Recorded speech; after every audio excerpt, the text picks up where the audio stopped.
17 hours, January 12th, 2026. A headline flashes across global Bloomberg terminals. The Maersk Denver has cleared the Bab el-Mandeb Strait. It has entered the Red Sea. Safe. The equity markets flash green. High-frequency trading algorithms instantly trigger buy orders. The mainstream media cheers in unison. They call it normalization. They call it a victory for the international order. They call it the end of the shipping crisis. It is total theater, an elaborate optical illusion. Satellite telemetry data does not lie. The Maersk Denver is not your average merchant vessel. It flies the U.S. flag. It does not move alone. It moves under the missile defense umbrella of the U.S. Navy. This is a maritime security program asset. It is being chaperoned by the most powerful fleet on the planet. Escorting a single ship through a war zone with a destroyer does not mean the lane is open. Driving an armored personnel carrier through a minefield does not clear the mines. But the market took the bait. The herd believes the trade arteries have been unclogged. The truth is buried in the numbers the press won't print. Maersk immediately issued an internal memo to clients. No plans for follow-up voyages. Security risks remain unacceptable. One swallow does not make a summer. One protected vessel does not resurrect a dead shipping lane. This blind optimism is a bull trap. While retail investors are celebrating normalization, the global supply chain is quietly snapping at critical failure points. Look at the port of Eilat, Israel's southern gateway, one of the most modern terminals in the Middle East. It used to be swarming with vessels carrying cars, potash, and electronics. Today, the cranes stand still like skeletons. The docks are empty. Revenue has crashed from 240 million shekels to absolute zero. Port management is begging the government for bailouts just to make payroll. Eilat isn't hibernating. Eilat is clinically dead. The paralysis of a heavily defended strategic port is the loudest proof of the brutal reality. The Red Sea remains a kill zone. Marine insurers know this. They have jacked up war risk premiums to the moon. Extortionate rates. Most carriers would rather take the long way around than face the risk of cargo seizure or missile impact. The vast majority of container ships are still routing around the Cape of Good Hope, circling the southern tip of Africa, a painful, mandatory detour. This adds 10 to 14 days to the voyage, thousands of nautical miles added to the ledger. This isn't just a time problem, it is a cash burn problem. Bunker fuel costs are up millions per trip. Crew wages are higher, inventory is trapped at sea longer. This cost does not vanish. It is passed straight to the shelf price, to the end consumer, to your wallet. This is cost-push inflation, the most vicious kind. The central bank is powerless against it. Jerome Powell can hike rates to 20%.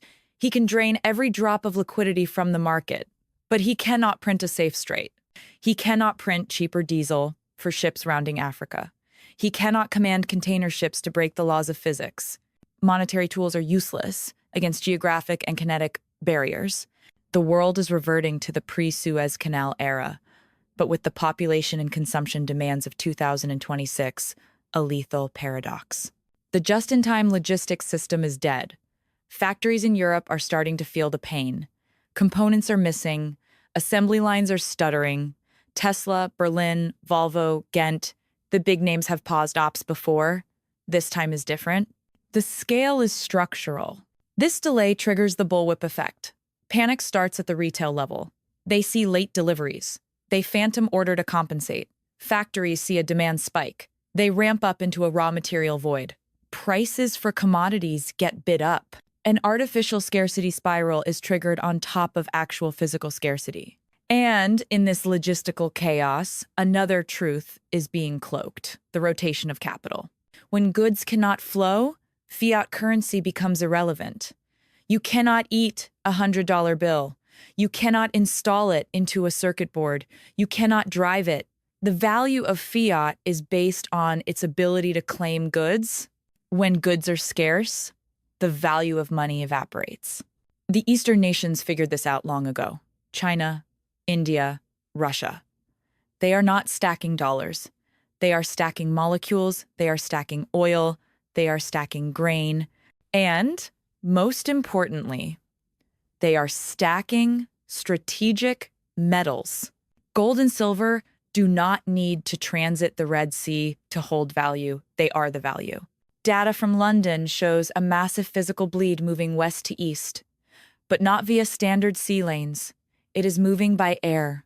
Secret cargo flights taking off from London, Zurich, touching down in Mumbai, Shanghai. Air freight costs 10 times more than sea freight. They pay it anyway. They need the metal now. They do not trust the vaults in London or New York. They know the vaults are running on fumes. The Maersk Denver event is just smoke and mirrors to hide the West's inability to secure vital trade routes. If the U.S. Navy, the greatest maritime force in history, has to dedicate resources to escort single ships, they have lost broad-spectrum control. The oceanic hegemony has been checked. The events of January 11 to 12, 2026, are not a signal of peace. They are a confirmation of impotence. Asian importers are paying record premiums to secure physical silver. In India, the spread has gone vertical. Dealers at Zavri Bazaar in Mumbai are sweeping every bar they can find. They don't care about the spot price on a Western screen. They care about possession.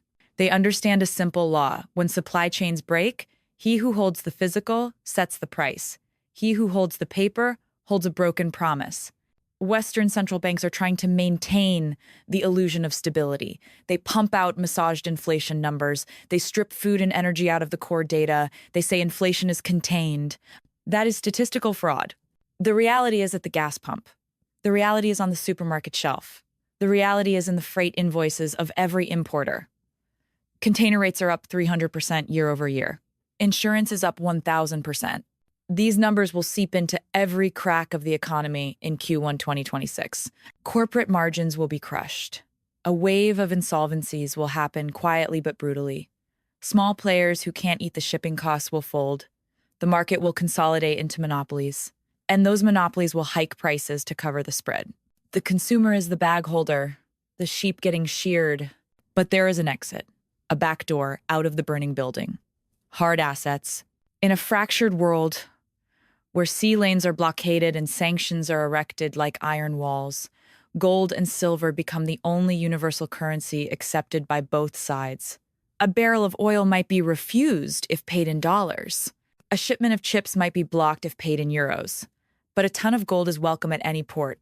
The Red Sea event is the death knell for trust-based globalization. The belief that the seas are free.